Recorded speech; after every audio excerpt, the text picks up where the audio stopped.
Through the peephole, I watched my neighbor being killed by thugs. In that moment, my mind went completely blank. Then a woman screamed next door. It was accompanied by sounds of violent smashing. I immediately understood our house was next. I looked at my little daughter curled up in the corner. She looked at me with pleading eyes. I was filled with despair. The doorknob was being twisted wildly. I pressed my whole body against the door, not daring to make a sound. I braced my body to keep them from forcing it open. I frantically waved for my daughter to hide. Then I dragged the sofa with all my strength to block the door. At that moment, my husband came back with our older daughter. We all ran straight for the roof. Gunfire chased us from behind. Bodies were strewn at our feet. I ran forward almost with my eyes closed. Finally, we reached the roof, but the main door was locked tight. In desperation, my husband shouted that he was American. Only then did the people outside open the door. I saw so many foreigners gathered on the roof. My taut nerves eased a little, but soon my husband's face changed completely. Following his gaze, I saw swarms of attackers. They screamed madly,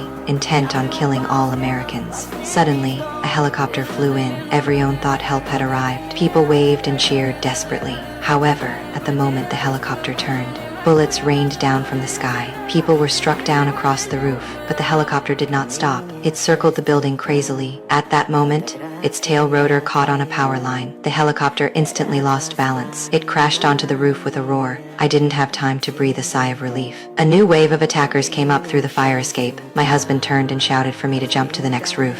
I looked at the gap, too far too high. Listen to me. We don't have a choice. Please, we don't have a choice. How? You're gonna jump first, then I'm gonna throw the kids over one at a time. Then I'm gonna follow, okay? But I saw my daughter. I ran with all my strength. I leapt. My knees scraped hard against the ground, burning with pain. But I survived. I looked up and saw my husband holding our little daughter tightly. He was about to throw her over.